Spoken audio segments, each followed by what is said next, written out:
ಸಾಯಿರಾಮ್. ಆತ್ಮೀಯ ವೀಕ್ಷಕ ಬಾಂಧವರಿಗೆಲ್ಲ ಇವತ್ತಿನ ಜೀವನಾಮೃತ ಕಾರ್ಯಕ್ರಮಕ್ಕೆ ಸ್ವಾಗತ ಸುಸ್ವಾಗತ. ಇವತ್ತು ನಮ್ಮ ನೆಗೆಟಿವ್ ಎನರ್ಜಿ, ಕೆಲವು ಕೆಟ್ಟ ದುಷ್ಟ ಶಕ್ತಿಗಳು ನಾವೇನು ತಪ್ಪು ಮಾಡಿಲ್ಲ ಅಂದರೂ ಕೂಡ ನಮ್ಮನ್ನು ಆವರಿಸ್ಕೊಂಡ್ಬಿಡ್ತವೆ. ಕೆಲವರು ಚೆನ್ನಾಗೇ ಇರ್ತಾರೆ, ಅವ್ರಿಗೆ ಯಾವ ಕಾಯಿಲೆ ಏನೂ ಇರೋದಿಲ್ಲ. ಆದರೆ ಹುಣ್ಣಿಮೆ ಅಮಾವಾಸ್ಯೆ ಬಂದಾಗ ಭಾಳಷ್ಟು ಕಷ್ಟಪಡ್ತಾರೆ. ಹುಣ್ಣಿಮೆ ಹಿಂದೆ ಮುಂದೆ, ಅಮಾವಾಸ್ಯೆ ಹಿಂದೆ ಮುಂದೆ ಬಂದಾಗ ಅದು ಏನು ಅನ್ನೋದನ್ನು ನಾನು ಇವತ್ತಿನ ಸಂಚಿಕೆ ತಿಳಿಸ್ಕೊಡ್ತೀನಿ. ಯಾರೋ ಒಬ್ಬರು ಡಯಾಬಿಟಿಸ್ ಜಾಸ್ತಿಯಾಗಿ ಸುಸ್ತು ಸಂಕಟ ಶುರು ಆಗಿಬಿಟ್ಟು ಬಿದ್ದೋಗ್ಬಿಟ್ಟಿದ್ರು. ಅವ್ರನ್ನ 1-2 ದಿನ ಅಡ್ಮಿಟ್ ಮಾಡಿದರು ಹಾಸ್ಪಿಟ್ಲಲ್ಲಿ. 2 ದಿವಸ ಅಡ್ಮಿಟ್ ಮಾಡಿದರು. ಜನರಲ್ ವಾರ್ಡಲ್ಲಿ ಅವರು ಮಲ್ಕೊಂಡಿದ್ದಾರೆ, ಅಡ್ಮಿಟ್ ಆಗಿದ್ದಾರೆ. 2 ಡೇಸು 3 ಡೇಸು ರೆಸ್ಟ್ ಕೊಡಿ ಅಂಥೇಳಿ ಡಾಕ್ಟ್ರು ಟ್ರೀಟ್ ಮಾಡ್ತಿದ್ದಾರೆ. ಒಂದು 50 ವರ್ಷ ವಯಸ್ಸಿರಬೇಕು ಅನಿಸುತ್ತೆ ಆ ಅಪ್ಪನಿಗೆ. 2 ದಿನ ಆರಾಮಾಗಿದ್ದರೆ ಪಕ್ಕದ ಬೆಡ್ಡಲ್ಲೊಬ್ಬ ತುಂಬ ಸೀರಿಯಸ್ ಆಗಿ ಅಡ್ಮಿಟ್ ಆಗಿದ್ದರು. ಈ ಕಡೆ ಸೈಡಲ್ಲಿ ಒಬ್ಬರು ಅಡ್ಮಿಟ್ ಆಗಿದ್ದರು. ಹೀಗೆ ಅವರು ಈ 3 ದಿನ ಅಡ್ಮಿಟ್ ಆಗಿದ್ದ ಡಾಕ್ಟ್ರ್ ಹೇಳಿದಲ್ಲ, 3 ದಿನಕ್ಕೋಸ್ಕರ ಅವ್ರು ಏನು ಮಾಡಿದ್ರು, ಅಡ್ಮಿಟ್ ಆಗಿದ್ರು. ಪಕ್ಕದಲ್ಲಿರೋ ಬೆಡ್ಡವನು ಇದಕ್ಕಿದ್ದಾಗೆ ಹಂಗೆ ಸತ್ತೋಗ್ಬಿಟ್ಟಿದ್ದಾನೆ. ಈ ಬೆಡ್ ಮೇಲೆ ಮಲ್ಕೊಂಡು ಅವನ ಜೊತೆ ಮಾತಾಡ್ತಿದ್ರು, ಅವನು ಮಲ್ಕೊಂಡು ಇವನ ಜೊತೆ ಮಾತಾಡ್ತಿದ್ರು. ನನಗೇನು ಕಾಯಿಲೆ ಡಯಾಬಿಟಿಸ್ ಬಂದುಬಿಟ್ಟಿದೆ, ಜಾಸ್ತಿಯಾಗಿ ಸುಸ್ತಾಗಿ ಬಿದ್ದೋಗ್ಬಿಟ್ಟು ತಂದು ಅಡ್ಮಿಟ್ ಮಾಡಿದ್ದಾರೆ ಅಂತ ಮಾತಾಡ್ಕೊಂಡು ಇಬ್ಬರು ಫ್ರೆಂಡ್ ಆಗಿದ್ದಾರೆ. ಈ ಅಪ್ಪನಿಗೆ ಏನೋ ಹಾರ್ಟಲ್ಲಿ ಪ್ರಾಬ್ಲಮ್ ಇತ್ತು ಅನಿಸುತ್ತೆ. ಹಾರ್ಟ್ ಅಟ್ಯಾಕ್ ಆಯಿತು ಏನೋ ಗೊತ್ತಿಲ್ಲ. ಸಡನ್ನಾಗಿ ಅವರು ಈ ಅಪ್ಪ ಅಡ್ಮಿಟ್ ಆದ 2 ದಿನಕ್ಕೆ ಸತ್ತೋಗ್ಬಿಟ್ಟಿದ್ದಾರೆ. ಪಾಪ ಅವ್ರು ಭಾಳ ಬೇಜಾರು ಮಾಡ್ಕೊಂಬಿಟ್ರು. ಅಯ್ಯೋ, ಎಷ್ಟು ಚೆನ್ನಾಗಿ ಮಾತಾಡ್ಕೊಂಡಿದ್ವಿ, ಚೆನ್ನಾಗೇ ಇದ್ರಲ್ಲ, ಸತ್ತೋಗ್ಬಿಟ್ರಲ್ಲ ಅಂಥೇಳಿ. ಇವ್ರಿಗೆ ಅದೇ ಮನಸ್ಸಲ್ಲಿ ಕೂತ್ಬಿಡ್ತು, ನನ್ನ ಪಕ್ಕದ ಬೆಡ್ಡಲ್ಲಿ ಇದ್ದೊಂದು ಸತ್ತೋಗ್ಬಿಟ್ನಲ್ಲ, ನನ್ನ ಪಕ್ಕದಲ್ಲಿ ಮಲಗಿದ್ದೊಂದು ಸತ್ತೋಗ್ಬಿಟ್ನಲ್ಲ, ಚೆನ್ನಾಗಿ ಮಾತಾಡ್ಕೊಂಡಿದ್ರಲ್ಲ ಅಂತ ಒಂದು ರೀತಿ ಕನವರಿಕೆ. ಪದೇ ಪದೇ ರಿಪೀಟ್. ಬಂದವ್ರ ಜೊತೆಲ್ಲ ನೋಡಿ ಚೆನ್ನಾಗಿದ್ದ 2 ದಿವಸದಿಂದ ಇದ್ದಕ್ಕಿದ್ದಾಗೆ ಪ್ರಾಣ ಹೊಟ್ಟೋಯ್ತು ಒಂದು ಅಂತೇಳಿ ಅವ್ನ ಹೆಂಡ್ತಿ ಮಕ್ಕಳಿಗೆಲ್ಲ ಹೇಳ್ತಾ ಇದ್ದಾರೆ. ಒಂದು 10 ಸಲ ಹೇಳಿದ್ದಾರೆ. ಅವ್ರು ಯಾರೋ ಬಹುಶಃ ಅವರು ರಾಯಚೂರು ಕಡೆಯವರು ಬಂದು ಅಡ್ಮಿಟ್ ಆಗಿದ್ರಂತೆ. ಆಯ್ತು, ಈ ಅಪ್ಪನು ಡಿಸ್ಚಾರ್ಜ್ ಆಯಿತು. 3 ದಿನ ಆದಮೇಲೆ ಡಿಸ್ಚಾರ್ಜ್ ಮಾಡ್ಕೊಂಡು ಕರ್ಕೊಂಬಂದರು. ಮನೆಗೆ ಬಂದಮೇಲೆ ಅವರಿಗೆ ಅದೇ ಚಿಂತೆ, ಎಷ್ಟು ಚೆನ್ನಾಗಿದ್ದವನು ಸಡನ್ನಾಗಿ ಸತ್ತೋಗ್ಬಿಟ್ನಲ್ಲ, ನನ್ನ ಪಕ್ಕದ ಬೆಡ್ಡಲ್ಲಿ ಮಲಗಿದ್ದವನು ಸತ್ತೋಗ್ಬಿಟ್ನಲ್ಲ ಅಂಥೇಳಿ ಒಂದು ದಿನ ಪೂರ್ತಿ ಯೋಚನೆ ಮಾಡ್ತಿದ್ದ. ಮನೆಗೆ ಇವ್ರು ನೋಡೋಕ್ಕೆ ಬಂದವ್ರಿಗೆಲ್ರಿಗೂ ಹೇಳ್ತಾ ಇದ್ದ, ಹೆಂಗೆ ಬರುತ್ತೆ ಸಾವು ಗೊತ್ತಾ? ಸಾವು ಹೆಂಗೆ ಬರುತ್ತೆ ಅಂತಂದರೆ ಗೊತ್ತೇ ಆಗಲ್ಲ. ನನ್ನ ಜೊತೆ 2 ದಿನ ಆರಾಮಾಗಿ ಫ್ರೆಂಡ್ಸಾಗಿ ಕಾಲ ಕಳೆದ್ವಿ. 3 ನಾನು ಡಿಸ್ಚಾರ್ಜ್ ಆಗಬೇಕು ಅನ್ನೋಷ್ಟರೊಳಗೆ ಆ ಯಪ್ಪ ಸತ್ತೋಗ್ಬಿಟ್ಟ. ಅವ್ರ ಮನೆಯವರೆಲ್ಲ ಏನು ಗೊಳು ಅಂತ ಹತ್ಕೊಂಡು ಆ ಶವ ತೊಗೊಂಡೋದ್ರು ಅಂಥೇಳಿ ಇದು ಮಾಡಿದ್ರು. ಇದು ಅವನ ಮನಸ್ಸು ಕೂತ್ಬಿಟ್ಟಿದೆ. ಕೂತಾದ್ಮೇಲೆ ಇವನಿಗೇನಾಗ್ತಿದೆ ಅಂದರೆ, ಅವನು ತುಂಬ ಚೆನ್ನಾಗಿ ಬೆಡ್ ಮೇಲೆ ಮಲ್ಕೊಂಡು ಮಾತಾಡಿ ಅವನ ಮುಖ, ಅವನ ಮಾತಿನ ವಾಯ್ಸು ಇದೆಲ್ಲ ತಲೆಯಲ್ಲಿ ಕೂತ್ಬಿಟ್ಟಿದೆ. ಸತ್ತೋದ ಇವನು ಆಗಾಗ ನೆನೆಸ್ಕೊತಾ ಇದ್ದ ಪಾಪ. ಇದು ನೆನೆಸ್ಕೊಂಡು ಹುಣ್ಣಿಮೆ ಅಮಾವಾಸ್ಯೆ ಬಂದಾಗ ಅವರಿಗೆ ಜ್ವರ ಬರೋದು, ಬೆಚ್ಚ ಬೀಳೋದು, ಇದಕ್ಕಿದ್ದಾಗೆ ಏನೋ ಒಂದು ರೀತಿ ಮಂಕ ಕೂತ್ಕೊಂಡ್ಬಿಡೋರು. ಇದು ಒಂದು ಕೇಸು ನಂತರ ಬಂದಿತ್ತು. 2ನೇದು, ಈ ಡಾಕ್ಟ್ರುಗಳು ಪೋಸ್ಟ್ ಮಾರ್ಟಮ್ ಮಾಡ್ತಾರೆ. ಸತ್ತ ಮೇಲೆ ಆಪ್ರೇಷನ್ ಥಿಯೇಟ್ರಲ್ಲೇ ಸತ್ತೋಗ್ಬೋದು, ಅಥವಾ ಯಾವುದೋ ಒಂದು ಪೇಷಂಟ್ ಎಲ್ಲೋ ಆಕ್ಸಿಡೆಂಟ್ ಆಗಿತ್ತು, ತೊಗೊಂಬಂದು ಅಡ್ಮಿಟ್ ಮಾಡಿದ್ರು. ಅಡ್ಮಿಟ್ ಮಾಡಿದ ತಕ್ಷಣ ಆಸ್ಪತ್ರೆ ಬಂದು ಅಡ್ಮಿಟ್ ಮಾಡೋ ಒಂದು ಅರ್ಧ ಗಂಟೆಗೆ 1 ಗಂಟೆ ಸತ್ತೋಗ್ಬಿಡ್ತಾರೆ. ಯಾವುದೋ ಒಟ್ಟಲ್ಲಿ ಡಾಕ್ಟ್ರುಗಳು ಹಾಸ್ಪಿಟ್ಲಲ್ಲಿದ್ದಾಗ ಪೋಸ್ಟ್ ಮಾರ್ಟಮ್ ಮಾಡ್ತಿರ್ತಾರೆ. ಕೆಲವು ಆತ್ಮ ಆಕ್ಸಿಡೆಂಟಾಗಿ ಸತ್ತೋಗ್ತವೆ, ಕೆಲವು ನೇಣಾಕೊಂಡು ಸತ್ತೋಗ್ಬಿಟ್ಟಿರ್ತಾರೆ, ಕೆಲವು ಕಾಯಿಲೆ ಬಂದು ಸತ್ತಿರ್ತಾರೆ, ಕೆಲವರಿಗೆ ಈ ಮಾಟಮಂತ್ರ ತಂತ್ರದಿಂದ ಸಾಯಿಸಿರ್ತಾರೆ. ಮಾಟಮಂತ್ರ ಪ್ರಯೋಗ ಆಗಿರ್ತಲ್ಲ, ತೊಗೊಂಬಂದು ಅಡ್ಮಿಟ್ ಮಾಡಿರ್ತಾರೆ, ಸತ್ತೋಗ್ಬಿಟ್ಟಿರ್ತಾರೆ. ಈ ಮಾಟ ಮಂತ್ರ ತಂತ್ರ ಪ್ರಯೋಗದಿಂದ ನೆರಳಿ ಸತ್ತಂಥ ಆತ್ಮ ಪೋಸ್ಟ್ ಮಾರ್ಟಮ್ ಮಾಡಿದರೆ ಖಂಡಿತ ಕೆಲವು ಡಾಕ್ಟ್ರಿಗೆ ಎಫೆಕ್ಟ್ ಆಗುತ್ತೆ, ಕೆಲವು ಡಾಕ್ಟ್ರಿಗೆ ಎಫೆಕ್ಟ್ ಆಗಿಬಿಡುತ್ತೆ. ಈಗ ಆರೋಗ್ಯ ಕೆಟ್ಟೋಗಿ ಅಡ್ಮಿಟ್ ಆಗಿ ಸತ್ತೋದ್ರೆ ಬಿಡಿ, ಡಾಕ್ಟ್ರು ಒಂದು ವಾರ ನೋಡಿದ್ರು ಅವನು ಸತ್ತೋಗ್ಬಿಟ್ಟ ಅಂತ. ಆಕ್ಸಿಡೆಂಟಾಗಿ ಬಂದ, ಎಲ್ಲೋ ಆಕ್ಸಿಡೆಂಟ್ ಆಯಿತು, ಆ್ಯಂಬುಲೆನ್ಸ್ ತೊಗೊಂಬಂದು ಅಡ್ಮಿಟ್ ಮಾಡಿದ್ರು, ಅಡ್ಮಿಟ್ ಮಾಡಿದ ಒಂದು 2 ಗಂಟೆಗೆ ಸತ್ತೋದ, ಅವನ ಆಕ್ಸಿಡೆಂಟ್ ಸತ್ತ. ಇನ್ನೊಬ್ರು ಯಾರೋ ಆತ್ಮಹತ್ಯೆ ಮಾಡ್ಕೊಳ್ಳೋಕ್ಕೆ ಪ್ರಯತ್ನ ಪಟ್ಟಿದ್ರು, ಹ್ಯಾಂಗಾಗಿತ್ತು, ಕತ್ತಿಗೆ ನೇಣು ಹಾಕೊಂಡ್ಬಿಟ್ಟಿದ್ರು, ಅವ್ನು ಎತ್ಕೊಂಬಂದು ಅಡ್ಮಿಟ್ ಮಾಡಿರ್ತಾರೆ. ಅವನೇನೋ ಗದ್ದೆಯಲ್ಲಿ ಗಿಡಗಳಿಗೆ ಹಾಕೋ ಔಷಧಿ ಕುಡಿದ್ಬಿಟ್ಟಿರ್ತಾರೆ. ಇನ್ನೇನು ಸಾಯೋ ಸಮಯ ಅಂದಾಗ ಎತ್ಕೊಂಬಂದು ಅಡ್ಮಿಟ್ ಮಾಡಿ ಅದನ್ನೆಲ್ಲ ಮಾಡಿರ್ತಾರೆ. ಈ ವೆರೈಟೀಸ್ ಹತ್ರ ಏನು ಅನ್ಸಲ್ಲ. ಕೆಲವರಿಗೆ ಬ್ಲ್ಯಾಕ್ ಮ್ಯಾಜಿಕ್ ಮಾಡಿಬಿಟ್ಟಿರ್ತಾರೆ, ತುಂಬ ಸೀರಿಯಸ್ ಆಗಿಬಿಟ್ಟಿರ್ತದೆ ಬ್ಲ್ಯಾಕ್ ಮ್ಯಾಜಿಕ್ ಮಾಡಿದಾಗ. ಈ ಭೂತ ಪ್ರೇತಗಳ ಆಹ್ವಾನ ಮಾಡಿ ಬಿಟ್ಬಿಟ್ಟಿರ್ತಾರೆ, ಇಲ್ಲ ಬಾನಾವತಿ ಪ್ರಯೋಗ, ಈ ಥರ ಯಾವುದೇ ಒಂದು ದೋಷಗಳನ್ನು ಮಾಡಿದಾಗ ಆ ಮಾಟಮಂತ್ರ ತಂತ್ರದಿಂದ ನೆರಳಿ ತಂದು ಅಡ್ಮಿಟ್ ಮಾಡಿರ್ತಾರೆ. ಡಾಕ್ಟ್ರು ಎಲ್ಲ ನಾರ್ಮಲ್ ಇದೆ, ಯಾವುದು ವರ್ಕ್ ಆಗ್ತಿಲ್ವಲ್ಲ ಅಂತ. ಕೊನೆಗೆ ಆ ಮಾಟಮಂತ್ರ ತಂತ್ರದಿಂದ ನರಳದಂಥ ವ್ಯಕ್ತಿ ಸತ್ತೋದ್ರೆ ಅವ್ರು ಮುಟ್ಟಿ ಅವ್ರು ನೋಡಿ ಎಲ್ಲ ಮಾಡಿರ್ತಾರಲ್ಲ, ಅಂಥವ್ರಿಗೆ ಈ ಮಾಟಮಂತ್ರದ ಶಕ್ತಿ ಡಾಕ್ಟ್ರಿಗೆ, ನರ್ಸ್ಗಳಿಗೆ, ಕಾಂಪೌಂಡ್ರ್ಗಳಿಗೆ ಟಚ್ ಆಗುತ್ತೆ, ಅವ್ರಿಗೆ ಎಫೆಕ್ಟ್ ಆಗ್ತಾ ಹೋಗುತ್ತೆ ಅದು.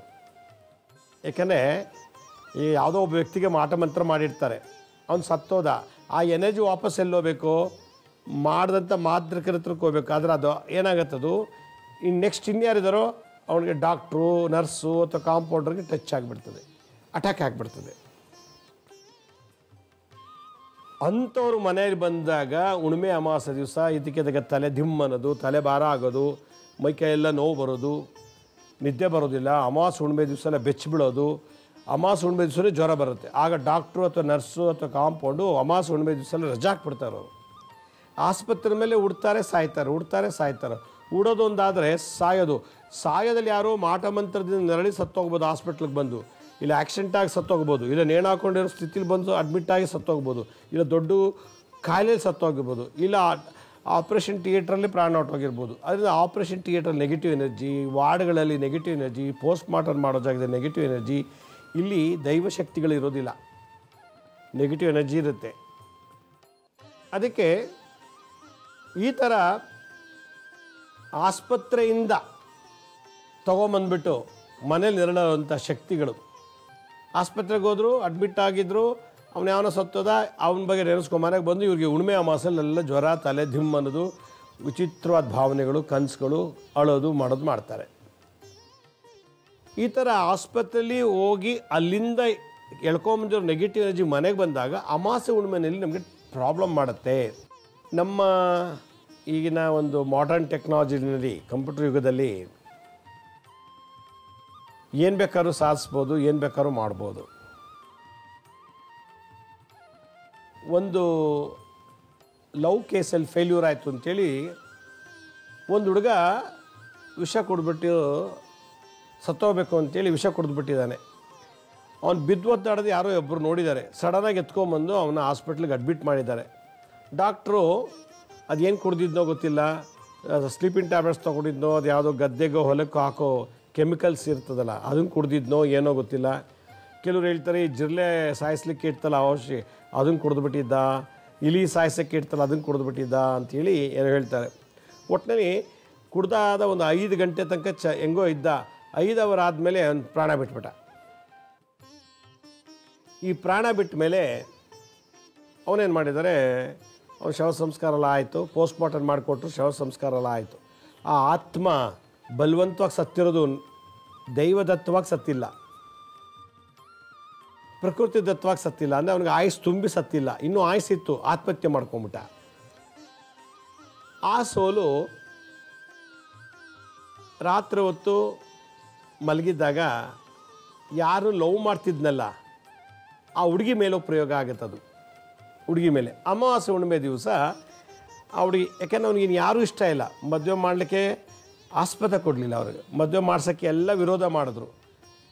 ನಾನಾಯಿತು ನನ್ನ ಹುಡುಗಿ ಆಯಿತು ಅಂತ ಬದುಕಿದ್ದ ಪಾಪ. ಆ ಹುಣ್ಣಿಮೆ ಅಮಾವಾಸ್ಯೆ ದಿವಸ ಆ ಹುಡುಗಿ ಮೇಲೆ ಹೋಗಿ ಬೀಳೋದು, ತಪ್ಕೊಳ್ಳೋದು, ಮುದ್ದಾಡೋದು ಎಲ್ಲ ಮಾಡುತ್ತೆ. ಬಟ್ ಆ ಹುಡುಗಿ ಕಾಣಲ್ಲ. ಹೀಗೆ ಆಸ್ಪತ್ರೆಗಳಲ್ಲಿ ಪ್ರಾಣ ಬಿಟ್ಟಂಥವ್ರು, ನದಿ ದಡದಲ್ಲಿ ಪ್ರಾಣ ಬಿಟ್ಟಂಥವ್ರು, ರಸ್ತೆಯಲ್ಲಿ ಅಪಘಾತದಲ್ಲಿ ಪ್ರಾಣ ಬಿಟ್ಟಂಥವ್ರು, ಮನೆ ಒಳಗೆ ಪ್ರಾಣ ಬಿಟ್ಟಂಥವ್ರು, ದೇವಸ್ಥಾನ ಸನ್ನಿಧಾನದ ಪ್ರಾಣ ಬಿಟ್ಟವರು, ಈ ಥರ ಮತ್ತು ಸಾಮೂಹಿಕ ಮರಣಗಳಂತಾಗತ್ತೆ. ಟ್ರೈನ್ ಆಕ್ಸಿಡೆಂಟು, ಫ್ಲೈಟ್ ಆಕ್ಸಿಡೆಂಟು, ಕಾರಲ್ಲಿ ಹೋಗ್ತಿರ್ಬೇಕಾರೆ, ಬಸ್ಸಲ್ಲಿ ಹೋಗ್ಬೇಕಾದ್ರೆ ಒಂದು ಬಸ್ ಪೂರ್ತಿ ಆಕ್ಸಿಡೆಂಟ್ ಆಯಿತು, ಅಲ್ಲಿ ಒಂದು 50 ಜನ ಕೂತಿರ್ತಾರೆ ಬಸ್ಸಲ್ಲಿ, ಒಂದು 40 ಜನ ಕೂತಿರ್ತಾರೆ, ಅವ್ರದ್ದೆಲ್ಲ ಆತ್ಮಗಳು. ಈ ಥರದ್ದೆಲ್ಲ ಕೆಲವು ಟೈಮ್ ನೆಗೆಟಿವ್ ಎನರ್ಜಿ ನಮ್ಮನ್ನು ಅಟ್ಯಾಕ್ ಮಾಡೋಕ್ಕೆ ಸಾಧ್ಯತೆ ಉಂಟು. ಇಲ್ಲಿ ಆ ಹುಡುಗ ಪ್ರತಿ ಹುಣ್ಣಿಮೆ ಅಮಾವಾಸ್ಯೆ ದಿವಸ ಆ ಹುಡುಗಿ ಮೇಲೆ ಬರೋದು, ಬೇರೆ ದಿನ ಬರೋಕ್ಕೆ ಸಾಧ್ಯ ಇಲ್ಲ. ಯಾಕೆಂದರೆ ಬೇರೆ ದಿನ ಅವನಿಗೆ ಹುಣ್ಣಿಮೆ ಅಮಾವಾಸ್ಯೆ ದಿವಸ ಈ ಪಿತೃದೇವತೆಗಳಿಗೆ ನೇಣಾಕೊಂಡು ಸತ್ತೋರು, ಆಕ್ಸಿಡೆಂಟಾಗಿ ಸತ್ತೋರು, ಅವ್ರಿಗೆಲ್ಲ ಫ್ರೀಡಮ್ ಅಂತ ಅವಾಗ ಸ್ವಾತಂತ್ರ್ಯ ಸಿಕ್ಬಿಡುತ್ತೆ. ಆದ್ದರಿಂದ ಹುಣ್ಣಿಮೆ ಅಮಾವಾಸ್ಯೆ ದಿವಸ ಸತ್ತಂಥ ಆತ್ಮಗಳು ಭಾಳ ಆರಾಮಾಗಿ ಹೊರಗೆ ಓಡಾಡುವಂಥ ಅವಕಾಶಗಳಿರ್ತದೆ. ಆಗ ಅವ್ರಿಗೆ ಯಾರಿಗೆ ಇಷ್ಟ ಇರ್ತದೋ, ಎಲ್ಲಿಗೂ ಹೋಗಬೇಕು, ಏನು ಮಾಡಬೇಕು, ಏನು ತೊಗೋಬೇಕು, ಏನು ಮಾಡಬೇಕು ಅನ್ನೋದನ್ನೆಲ್ಲ ಡಿಸೈಡ್ ಮಾಡ್ಕೊಂಡು ಅಲ್ಲಿ ಹೋದಾಗ ಆ ನೆಗೆಟಿವ್ ಎನರ್ಜಿ ಮನೆಗೆ ಬಂದಾಗ ಆಗ ಅವ್ರಿಗೆ ಒಂದು ರೀತಿ ವಿಚಿತ್ರವಾದ ಅನುಭವಗಳಾಗತ್ತೆ. ಆ ಹುಡುಗಿ ಇವತ್ತು ಹೇಳುತ್ತೆ ಪಾಪ, ಈಗಲೂ ಮೊನ್ನೆ ಮಾತಾಡ್ತಿದ್ದರು ಅವ್ರ ತಂದೆ, ಮೈಮೇಲೆ ಬಂದಂಗೆ ಆಗತ್ತೆ ಅಂತೇಳಿ, ಮೈಮೇಲೆ ಬಿದ್ದಂಗೆ ಆಗುತ್ತೆ. ಸುಮಾರು ಒಂದು ಅರ್ಧ ಮುಕ್ಕಾಲು ಗಂಟೆ ಮೈಮೇಲೆ ಬಿದ್ದಂಗೆ ಆಗುತ್ತೆ, ಹುಡುಗಿ ಅಲ್ಲಾಡೋಕ್ಕಾಗೋದಿಲ್ಲ. ಆಮೇಲೆ ಎಚ್ಚರ ಆಗತ್ತಂತೆ, ನೋಡಿದ್ರೆ ಮೈಯೆಲ್ಲ ಭಾರ, ಅವಳಿಗೆ ಒಂದು ರೀತಿ ಗಂಡ ಹೆಂಡತಿ ಹೇಗೆ ಸುಖ ಪಡ್ತಾರೋ ಆ ರೀತಿ ಆಗೋಗಿರ್ತದಂತೆ. ಹೀಗೆ ಕೆಲವೊಂದು ಆತ್ಮಗಳು ಸಾಯುವಾಗ ಅವ್ರು ಏನೋ ಆಸೆ ಇಟ್ಕೊಂಡ್ಬಿಟ್ಟಿರ್ತಾರೆ, ಆ ಆಸೆನ ಈಡೇರಿಸ್ಕೊಳ್ಳೋಕ್ಕಾಗದೆ ಸತ್ತೋಗ್ಬಿಟ್ಟಿರ್ತಾರೆ. ಆ ಆಸೆ ಈಡೇರಿಸ್ಕೊಳ್ಳೋಕೆ ಈ ರೀತಿ ಒಬ್ಬೊಬ್ಬರ ಮೇಲೆ ಆವಾಹನೆ ಆಗ್ತಾರೆ. ಆಗ ವಿಚಿತ್ರವಾದಂಥ ನೋವು, ವಿಚಿತ್ರವಾದಂಥ ಭಾವನೆಗಳು, ವಿಚಿತ್ರವಾದಂಥ ನಡವಳಿಕೆಗಳು ಇದೆಲ್ಲ ಅನುಭವಿಸ್ಬಿಡ್ತಾರೆ. ಹೀಗಾಗಿ ಇವತ್ತಿನ ಸಂಚಿಕೆ ಆಸ್ಪತ್ರೆಗಳಲ್ಲಿ ನಾವು ಹೋದಾಗ ಆ ನೆಗೆಟಿವ್ ಎನರ್ಜಿ ನಾವು ಎಳ್ಕೊಂಬಂದು ಮನೆಗೆ ಬಂದರೆ ಈ ಥರ ದೋಷಗಳಾಗತ್ತೆ. ಅದರಿಂದ ಆಸ್ಪತ್ರೆಗಳಲ್ಲಿ ಸತ್ತಂಥ ಆತ್ಮಗಳು, ಅದು ಆಕ್ಸಿಡೆಂಟ್ ಆಗಿ ಸತ್ತಿರ್ಬೋದು, ನೇಣಾಕೊಂಡೋಗಿ ಸತ್ತಿರ್ಬೋದು, ಮಾಟಮಂತ್ರ ಪ್ರಯೋಗ ಮಾಡಿಬಿಟ್ಟಿರ್ತಾರೆ, ಅವ್ನು ನರಡ್ತಿರ್ತಾನೆ, ಅವ್ರು ತೊಗೊಂಬಂದು ಅಡ್ಮಿಟ್ ಮಾಡಿಬಿಟ್ಟಿರ್ತಾರೆ. ಆ ಮಾಟಮಂತ್ರದ ನಡೀತಿದ್ದಂಗೆ ಅಡ್ಮಿಟ್ ಮಾಡ್ತಾರೆ, ನಡೀತಿದ್ದಾಗ ಸತ್ತೋಗ್ಬಿಡ್ತದೆ. ಹೀಗೆ ಸ್ವಯಂ ಆತ್ಮಹತ್ಯೆಯಿಂದ ಆಕ್ಸಿಡೆಂಟ್ ಆಗಂತ ಸತ್ತಂಥ ಆತ್ಮ, ಮಾಟಮಂತ್ರ ಪ್ರಯೋಗದಿಂದ ನರಳದಂಥ ಆತ್ಮ, ಮತ್ತು ಅತಿಯಾದ ರೋಗ ಬಾಧೆ ಸಂಕಟದಿಂದ ನರಳದಂಥ ಆತ್ಮಗಳು ಆಸ್ಪತ್ರೆ ಸರೌಂಡಿಂಗ್ಸಲ್ಲೇ ಇರ್ತವಂತೆ. ಹೀಗೆ ಆಸ್ಪತ್ರೆಗೆ ಹೋಗಿ ಬಂದಂಥ ವ್ಯಕ್ತಿಗಳು ಮನೆಗೆ ಬಂದ ಮೇಲೆ ಭಾಳ ಕೇರ್ಫುಲ್ಲಾಗಿರಬೇಕು. ಅವ್ರಿಗೇನು ಪ್ರಾಬ್ಲಮ್ ಇಲ್ಲ, ಆರೋಗ್ಯ ಚೆನ್ನಾಗಿದೆ, ಅವ್ರಿಗೆ ಊಟ ತಿಂಡಿ ತೊಂದರೆ ಇಲ್ಲ, ಕಾರು ಸೈಟು ಮನೆ ಬಂಗ್ಲೆ ಕೆಲಸ ಎಲ್ಲ ಇದೆ. ಅವ್ರು ಹುಣ್ಣಿಮೆ ಅಮಾವಾಸ್ಯೆ ದಿವಸ ಭಾಳ ನರಳ್ತಾರೆ. ಯಾಕೆಂದರೆ ಹಾಸ್ಪಿಟಲ್, ಅದಕ್ಕೆ ಯಾರಾದರೂ ಹಾಸ್ಪಿಟ್ಲಿಗೆ ಹೋದಾಗ ಅದು ಡಾಕ್ಟ್ರಾಗಿರ್ಬೋದು, ನರ್ಸ್ಗಳಾಗಿರ್ಬೋದು, ಅಥವಾ ಯಾರೋ ಅಡ್ಮಿಟ್ ಆಗಿರ್ತಾರೆ, ನೋಡ್ಕೊಂಬರ್ತೀವಿ ಅಂತೇಳಿ ನೋಡ್ಕೊಂಬರಕ್ಕೆ ಹೋಗ್ತೀವಿ ನಾವು. ಅಲ್ಲಿಗೆ ಹೋದ್ಮೇಲೆ ನಾವು ಸೀದಾ ಮನೆಗೆ ಬರ್ತೀವೋ ಅಥವಾ ಎಲ್ಲಿ ಹೋಗ್ತೀವೋ ಗೊತ್ತಿಲ್ಲ, ಆ ನೆಗೆಟಿವ್ ಎನರ್ಜಿ, ಆ ಸರೌಂಡಿಂಗ್ಸ್ ಇರುವಂಥ ಆ ವೈಬ್ರೇಷನ್ಸ್, ಲಾ ಆಫ್ ಅಟ್ರಾಕ್ಷನ್ ಪ್ರಕಾರ ನಾವು ವೀಕ್ ಮೈಂಡ್ ಇತ್ತು ಅಂದರೆ ಅಲ್ಲಿ ಯಾರೋ ಆ ಬೆಡ್ಡಲ್ಲಿ ನೆನ್ನೆ ಯಾರೋ ಸತ್ತೋಗಿರ್ತಾರೆ, ಈಗ ಆ ಜಾಗಕ್ಕೆ ಇನ್ನೊಬ್ಬ ಅಡ್ಮಿಟ್ ಆಗಿರ್ತಾನೆ.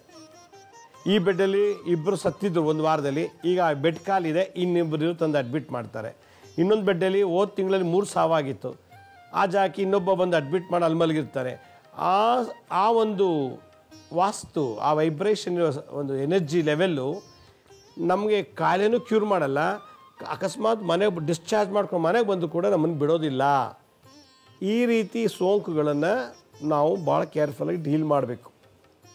ಈ ಡಾಕ್ಟ್ರುಗಳಿಗೆ ಗೊತ್ತೇ ಆಗಲ್ಲ, ನೋಡಮ್ಮ ನಾವು ಎಷ್ಟು ಕೊಟ್ಟರು ಟ್ರೀಟ್ಮೆಂಟ್ ಎಲ್ಲ ಕೊಟ್ಟಿದ್ದೀವಿ, ನಮ್ಮ ಕೈಲಾದೆಲ್ಲ ಟ್ರೀಟ್ಮೆಂಟ್ ಕೊಟ್ಟಾಯಿತು, ಐಸಿಯುನಲ್ಲಿ 3 ದಿನ ಇಟ್ಟಿದ್ವಿ, ಈಗ ಐಸಿಯುಯಿಂದ ಡಿಸ್ಚಾರ್ಜ್ ಮಾಡಿ ಈಗ ಇಲ್ಲಿ ತಂದಿಟ್ಟಿದ್ದೀವಿ, ನಾವು ಎಲ್ಲ ಥರ ಮೆಡಿಸಿನ್ ಎಲ್ಲ ಥರ ಕೊಟ್ಟಾಯಿತು, ಏನೋ ಚೇತರಿಸ್ಕೊಡ್ತಿಲ್ಲ ಅಂದರೆ, ಯಾಕೆ ಚೇತರಿಸ್ಕೊತಿಲ್ಲ ಅಂದರೆ ಆ ಜಾಗದಲ್ಲಿ ಕೆಲವು ಎನರ್ಜಿ ಅವನ್ನ ಬಿಡ್ತಿಲ್ಲ ಚೇತರಿಸ್ಕೊಳ್ಳೋಕ್ಕೆ.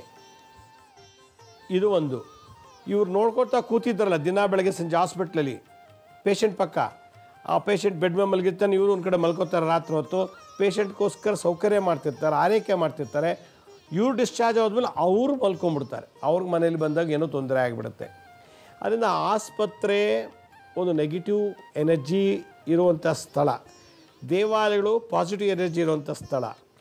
ಹೀಗೆ ಆಸ್ಪತ್ರೆಗೆ ಅಂತ ಹೋದಂಥ ವ್ಯಕ್ತಿಗಳು ವಾಪಸ್ಸು ಮನೆಗೆ ಬಂದರೆ ಓಕೆ, ಬರಲಿಲ್ಲ ಅಂತಂದರೆ ಆಸ್ಪತ್ರೆಯಲ್ಲೇ ಸತ್ತೋಯ್ತು ಅಂದರೆ ಸತ್ತೋಗ್ಬಿಡ್ತಾರೆ ಅಂತಂದರೆ ಆ ಆತ್ಮ ಆಗಾಗ ಮನೆಗೆ ಬರ್ತಾ ಇರ್ತದೆ.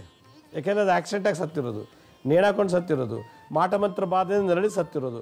ಅದರಿಂದ ಆತ್ಮಗಳು ನಮ್ಮನ್ನು ಮನೆ ಒಳಗೆ ಬಂದು ಹುಣ್ಣಿಮೆ ಅಮಾವಾಸ್ಯೆ ದಿವಸ ಪೀಡಿಸಿದ್ರೆ, ಅಥವಾ ಯಾವ ಆತ್ಮಗಳು ಮನೆಗೆ ಬಂದಿಲ್ಲ, ನಾವು ಯಾರನ್ನೋ ನೋಡೋಕೆ ಹೋಗ್ತೀವಿ ಹಾಸ್ಪಿಟ್ಲಿಗೆ ಪ್ರೀತಿ ವಿಶ್ವಾಸದಿಂದ, ಹೋಗಿ ಬಂದಮೇಲೆ ಬರ್ಬೇಕಾದ್ರೆ ನಾವು ನೆಗೆಟಿವ್ ಎನರ್ಜಿ ತೊಗೊಂಡು ಮನೆಗೆ ಬಂದುಬಿಡ್ತೀವಿ. ನಮ್ಗೆ ಅರಿವಿಲ್ದಂಗೆ ನರಳಕ್ಕೆ ಶುರು ಮಾಡಿಬಿಡ್ತೀವಿ.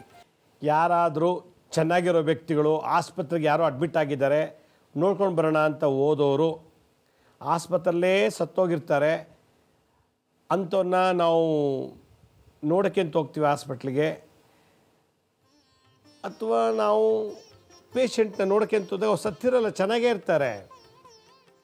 ಬಟ್ ಅಲ್ಲಿ ನಾನು ಹೇಳಿದಲ್ಲ, ಆ ಬೆಡ್ಡಲ್ಲಿ ಒಬ್ಬ ಸತ್ತೋಗಿದ್ದ, ಇಲ್ಲೊಬ್ಬ ಸತ್ತೋಗಿದ್ದ, ಇನ್ಯಾರೋ ಅಲ್ಲಿ ಸತ್ತೋಗಿದ್ರು.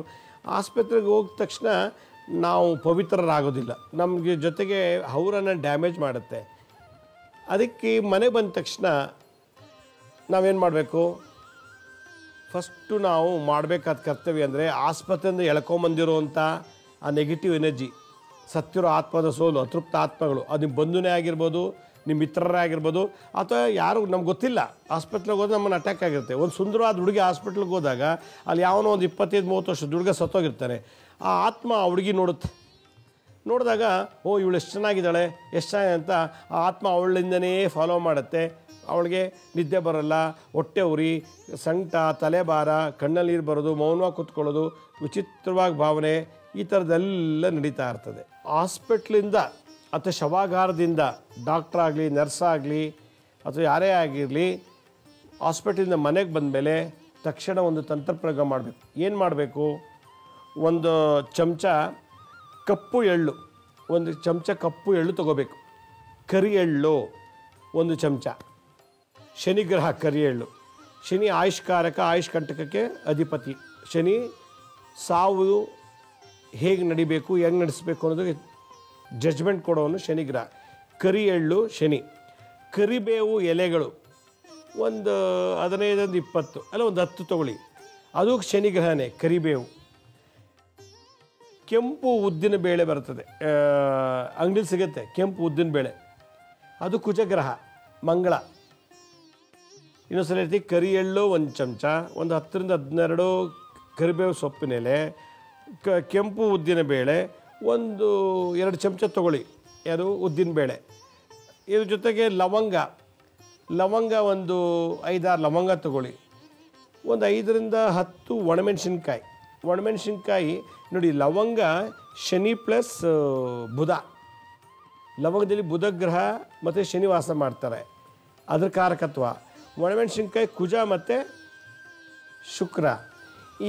ಇದಿಷ್ಟು ಒಂದು 5 ಒಣಮೆಣಸಿನ್ಕಾಯಿ, ಒಂದು 5-6 ಲವಂಗ, ಆಮೇಲೆ ಕೆಂಪು ಉದ್ದಿನಬೇಳೆ ಒಂದು 2 ಚಮಚ, ಒಂದು 10-12 ಕರಿಬೇವೆಲೆ, ಎಳ್ಳು, ಇದಿಷ್ಟು ತೊಗೊಂಡು ಎಡಗೈಲಿಟ್ಕೊಂಡು ಯಾರು ಆಸ್ಪತ್ರೆಗೆ ಹೋಗಿ ಬಂದಿರ್ತಾರೋ ಅಂಥವರು ಕೈಲಿಟ್ಕೊಂಡು ಹುಣ್ಣಿಮೆ ಅಮಾವಾಸ್ಯೆ ದಿವಸ ಅವ್ರ ಹತ್ರ ನರಳಬಾರ್ದು. ಅಂದರೆ ತಲೆಯಿಂದ ಪಾದದವರೆಗೆ ಓಂ ನಮೋ ಭಗವತೆ ಶರಭಾಯ, ಓಂ ನಮೋ ಭಗವತೆ ಶರಭಾಯ, ಓಂ ನಮೋ ಭಗವತೆ ಶರಭಾಯ, ಓಂ ನಮೋ ಭಗವತೆ ಶರಭಾಯ ಅಂಥೇಳಿ ಶರಭ ಮಂತ್ರ. ಇದು ಶರಬೇಶ್ವರ ಸ್ವಾಮಿ ಅಂತೇಳಿ, ಅಂದರೆ ಪ್ರತ್ಯಂಗಿರ ದೇವತೆಗೆ ಜಾಗ ಇದು. ಆ ಶರಬೇಶ್ವರ ರಕ್ಕೆಯಿಂದ ಪ್ರತ್ಯಂಗಿರ ದೇವಿ ಕಾಳಿ ಉತ್ಪತ್ತಿ ಆಗ್ತಾರೆ. ಅವರು ಮೂಲ ಪುರುಷರು ಇವರು. ಶರಬೇಶ್ವರ ಅನ್ನೋದು ಆ ಒಂದು ದೇಹ ಎಲ್ಲ, ಶರೀರ ಎಲ್ಲ ಮನುಷ್ಯಂದು, ಮುಖ ಮಾತ್ರ ಪಕ್ಷಿ ಥರ, ಪಕ್ಷಿ ಮುಖ. ಆ ದೇವರದ್ದು ಮಂತ್ರ ಹೇಳಬೇಕು. ಓಂ ನಮೋ ಭಗವತೆ ಶರಭಾಯ, ಓಂ ನಮೋ ಭಗವತೆ ಶರಭಾಯ ಅಂತ ತಲೆಯಿಂದ ಪಾದದವರೆಗೆ 21 ಸಲ. ತಲೆಯಿಂದ ಪಾದದವರೆಗೆ ಈ ಭಾಗ, ತಲೆಯಿಂದ ಪಾದದವರೆಗೆ ಈ ಕಡೆ ಭಾಗ, ಆಮೇಲೆ ತಲೆಯಿಂದ ಪಾದದವರೆಗೆ ಬೆನ್ನಿಂದ ಹಿಂಭಾಗದಲ್ಲಿ 21 ಸಲ ತೆಗೆದು, ಆಮೇಲೆ ತಲೆಗೆ 21 ಸಲಗೆ ನಿವಾಳಿಸಿ ತೊಗೊಂಡೋಗಿ ರಾತ್ರಿ ಹೊತ್ತು ರಸ್ತೆಗೆ ಹಾಕಿ ಬಿಸಾಕ್ಬಿಡ್ಬೇಕು. ಬಿಸಾಕ್ದಾಗ ಅದ್ರ ಮೇಲೆ ಎಲ್ಲ ವೆಹಿಕಲ್ಸ್ ಓಡಾಡೋದು ಮಾಡೋದೆಲ್ಲ ಆಗಬೇಕು, ತುಳಿಬೇಕು. ಹೀಗೆ ಇದಿಷ್ಟನ್ನು ನೀವು ಮಾಡಿದ್ದೆ ಆದರೆ ಹಾಸ್ಪಿಟ್ಲಿಗೆ ಹೋಗಿದವರು ವಾಪಸ್ ಬರ್ತಾರೆ ಅಂತ ಗ್ಯಾರಂಟಿ ಇಲ್ಲ. ಆಸ್ಪತ್ರೆಯಲ್ಲಿ ಪೇಷಂಟ್ ಇದ್ದಾರೆ ಅಂತ ನೋಡೋಕೆ ಹೋದವರು ಚೆನ್ನಾಗಿ ಆರೋಗ್ಯವಾಗಿರ್ತಾರೆ, ಪೇಷಂಟ್ ನೋಡೋಕ್ಕೆ ಹೋಗಿ ಅವರೇ ಪೇಷಂಟ್ ಆಗಿಬಿಡ್ತಾರೆ ಹುಣ್ಣಿಮೆ ಅಮಾವಾಸ್ಯೆ ದಿವಸ. ಹೀಗಾಗಿ ಆಸ್ಪತ್ರೆಗಳಿಗೆ ಹೋಗ್ಬೇಕಾದ್ರೆ ಭಾಳ ಕೇರ್ಫುಲ್ಲಾಗಿ ಇರಬೇಕು. ಆಸ್ಪತ್ರೆಗೆ ಹೋಗಿ ಬಂದಮೇಲೆ ಅಲ್ಲೆಲ್ಲ ಹೋಟ್ಲಲ್ಲಿ ಕೂತ್ಕೊಂಡು ತಿಂಡಿ ತಿನ್ನೋದು, ಊಟ ಮಾಡೋದು ಎಲ್ಲ ಮಾಡ್ತಾರೆ ಕೆಲವರೆಲ್ಲ. ಅದು ಇನ್ನೂ ತುಂಬ ಡೇಂಜರು. ಅದಕ್ಕೆ ಏನು ಹೋಗೋದು, ಪೇಷಂಟ್ ನೋಡ್ಕೊಳ್ಳೋದು, ಮಾತಾಡ್ಸ್ಕೊಳ್ಳೋದು, ಒಂದೇ 2 ನಿಮಿಷ ಕೂತಿದ್ದು ಪಟ್ಟಂತ ಮನೆಗೆ ಬಂದು ಈ ತಂತ್ರ ಪ್ರಯೋಗ ಮಾಡಬೇಕು. ಸ್ನಾನ ಮಾಡಿಬಿಟ್ಟು ಈ ತಂತ್ರ ಪ್ರಯೋಗ ಮಾಡಬೇಕು. ಅದಕ್ಕೆ ಆಸ್ಪತ್ರೆಗೆ ಹೋಗಿ ಬಂದಂಥ ವ್ಯಕ್ತಿಗಳು ತಕ್ಷಣ ಸ್ನಾನ ಮಾಡಬೇಕು. ಇದು ಯಾವುದೂ ಮಾಡೋಕ್ಕಾಗಲಿಲ್ಲ, ನನಗೆ ಎಳ್ಳು ಸಿಕ್ಕಲಿಲ್ಲ, ಕೆಂಪು ಉದ್ದಿನಬೇಳೆ ಸಿಕ್ಕಿಲ್ಲ, ಕರಿಬೇವು ಸಿಕ್ಕಿಲ್ಲ, ಮತ್ತು ಲವಂಗ ಸಿಕ್ಕಿಲ್ಲ, ಒಣಮೆಣ್ಸಿನ್ಕಾಯಿ ಸಿಕ್ಕಿಲ್ಲ ಅಂತಂದರೆ ನೀರಿಗೆ ಗೋಮೂತ್ರ ಮತ್ತು ಉಪ್ಪನ್ನು ಮಿಕ್ಸ್ ಮಾಡಿಬಿಟ್ಟು ಸ್ನಾನ ಮಾಡಿಬಿಡ್ಬೇಕು. ಇಲ್ಲ ಭಸ್ಮ ಸ್ನಾನ, ಅಗ್ನಿಹೋತ್ರ ಭಸ್ಮನ ಮಿಕ್ಸ್ ಮಾಡಿಬಿಟ್ಟು ಸ್ನಾನ ಮಾಡಬೇಕು. ಗೋಮೂತ್ರ ಮತ್ತು ಉಪ್ಪು ಹಾಕಿ ಮಿಕ್ಸ್ ಮಾಡಿ ಸ್ನಾನ ಮಾಡಿಬಿಟ್ರೆ ನಿಮಗೆ ಆ ದೋಷ ಹೊರಟೋಗುತ್ತೆ. ಶರೀರಕ್ಕೆಲ್ಲ ನಮ್ಮ ಸೂಕ್ಷ್ಮ ಶರೀರದಲ್ಲಿ ಇರುವಂಥ ನೆಗೆಟಿವ್ ಎನರ್ಜಿ ಡಿಸ್ಚಾರ್ಜ್ ಆಗುತ್ತೆ. ಅದರಿಂದ ಇನ್ಮೇಲೆ ಯಾರು ಹಾಸ್ಪಿಟ್ಲಿಗೆ ಹೋದರೆ, ಹಾಸ್ಪಿಟ್ಲ್ ಇರ್ಬೋದು, ನರ್ಸಿಂಗ್ ಹೋಮ್ ಇರ್ಬೋದು. ಮೊನ್ನೆ ಯಾರೋ ಒಬ್ಬ ಡಾಕ್ಟ್ರು ಪಾಪ ಡೆಲಿವರಿ ಮಾಡಿ ಮಗುವನ್ನು ತೆಗೆದಿದ್ದಾರೆ, ತಾಯಿ ಸತ್ತೋಗ್ಬಿಟ್ಟಿದ್ದಾಳೆ, ಮಗು ಜನನ ತಾಯಿ ಮರಣ. ಆಮೇಲೆ ಆ ಸಾಯುವಾಗ ಆ ಡಾಕ್ಟ್ರನ್ನ ಆ ಅಮ್ಮ ಕಣ್ತುಂಬ ನೋಡಿದ್ದಾಳೆ, ಡಾಕ್ಟ್ರೇ ಅಂತಿದ್ದಾಳೆ. ಮಗು ಬದುಕೊಂಡ್ಬಿಡ್ತು. ಕೊನೆಗೆ ಡಾಕ್ಟ್ರು ಡೆಲಿವರಿ ಮಾಡಿ ಆ ಮಗುನ ಹ್ಯಾಂಡ್ ಓವರ್ ಮಾಡಿದ್ರು ಅವ್ರ ಕಡೆಯವ್ರಿಗೆ. ತಾಯಿ ಸತ್ತೋದ್ಲು. ಸತ್ತ ಮೇಲೆ ಏನು ಮಾಡೋಣ ತೊಗೊಂಡೋದು, ಸುಟ್ಟರೋ ಊತಾಕೋರು ಗೊತ್ತಿಲ್ಲ. ಕೊನೆಗೆ ಡಾಕ್ಟ್ರಿಗೆ ಆಗಾಗ ಅವಳು ಕನ್ಸಲ್ಲಿ ಬರೋದು, ಅಳೋದು, ಗುಳೋ ಅಂತ ಅಳೋದು, ಅಷ್ಟೇ, ಇನ್ನೇನಿಲ್ಲ. ಗುಳೋ ಅಂತ ಅಳ್ತಿರ್ತಾಳಂತ ಅಮ್ಮ. ಆಮೇಲೆ ಇದಕ್ಕಿದ್ದಾಗೆ ವಿಚಿತ್ರವಾಗಿ ಮಾತಾಡೋದು ಎಲ್ಲ ಮಾಡ್ತಾರೆ. ಈ ಥರ ದೋಷಗಳಿಂದ ಡಾಕ್ಟ್ರು ಪಾಪ ನರಳುತ್ತಾಯಿದ್ರು. ಈ ತಂತ್ರ ಮಾಡೋರು ಒಂದೇ ದಿನಕ್ಕೆ ಕ್ಯೂರ್ ಆಗಿಬಿಟ್ರು. ವೀಕ್ಷಕರೇ, ಇದೊಂದು ವಿಶೇಷವಾದ ತಂತ್ರಪ್ರಯೋಗ ಹೇಳ್ಕೊಟ್ಟಿದ್ದೀನಿ, ಇದನ್ನು ಫಾಲೋ ಮಾಡಿ ಅಂತ ಹೇಳ್ತಾ, ನಮ್ಮ ಹಳೆ ಸಂಚಿಕೆಗಳು ಯಾರು ನೋಡೋಕ್ಕಾಗಿಲ್ವೋ ಅವರು ನಮ್ಮ ಶಿರಡಿ ಸಾಯಿ ಭಿಕ್ಷಾ ಕೇಂದ್ರ ಮತ್ತು ಹೆಲ್ತ್ ಸೈನ್ಸ್ ಅಂತ 2 ಯೂಟ್ಯೂಬ್ ಚಾನಲ್ ಇದೆ. ಇದ್ರ ಜೊತೆ SSBK ಜ್ಞಾನೋದಯ ಅಂತ ಒಂದು ಮ್ಯೂಸಿಕ್ ಚಾನಲ್ ಇದೆ. 3ಕ್ಕೂ ಸಬ್ಸ್ಕ್ರೈಬ್ ಮಾಡ್ಕೊಳ್ಳಿ. ಪಕ್ಕದವರು ಬೆಲ್ ಬಟನ್ ಪ್ರೆಸ್ ಮಾಡಿ, ನೋಡಾದ್ಮೇಲೆ ಲೈಕನ್ನು ಬಟನ್ ಪ್ರೆಸ್ ಮಾಡಿ.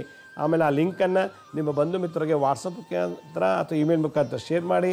ಗುರುಜಿ ಲಕ್ಷ್ಮೀ ಶ್ರೀನಿವಾಸ್ ಅಂತೇಳಿ ಫೇಸ್ಬುಕ್ಕು, ಇನ್ಸ್ಟಾಗ್ರಾಮು, ಟ್ವಿಟ್ಟರ್, ಲಿಂಕ್ಡ್ಇನ್ನಲ್ಲಿ ಕೂಡ ನಾವು ಅಪ್ಲೋಡ್ ಮಾಡ್ತಾಯಿದ್ದೀವಿ. ಅಲ್ಲೂ ಭಾಳ ನಿಮಗೆ ಇನ್ಫಾರ್ಮೇಷನ್ ಸಿಗುತ್ತೆ. ಅಪಾಯಿಂಟ್ಮೆಂಟ್ಸ್ ಬೇಕಿದ್ದರು www.lakshmisrinivas.in ಅಂತ ಲಾಗಿನ್ ಆಗಿ ನೀವೇ ಡೇ ಟು ಡೇ ಫಿಕ್ಸ್ ಮಾಡ್ಕೊಂಡು ಮೀಟ್ ಮಾಡ್ಬೋದು ಅಂತ ಹೇಳ್ತಾ ಇವತ್ತಿನ ಸಂಚಿಕೆ ಮುಗಿಸ್ತೀನಿ. ಇದೇ ರೀತಿ ನಾಳಿನ ಸಂಚಿಕೆಯಲ್ಲಿ ಮತ್ತೊಂದು ವಿಶೇಷವಾದಂಥ ಮಾಹಿತಿಯನ್ನು ತಮ್ಮನ್ನು ಭೇಟಿ ಮಾಡ್ತೀನಿ. ಅಲ್ಲಿವರೆಗೂ ನನ್ನ ನಮಸ್ಕಾರ. ಸಾಯಿರಾಮ್.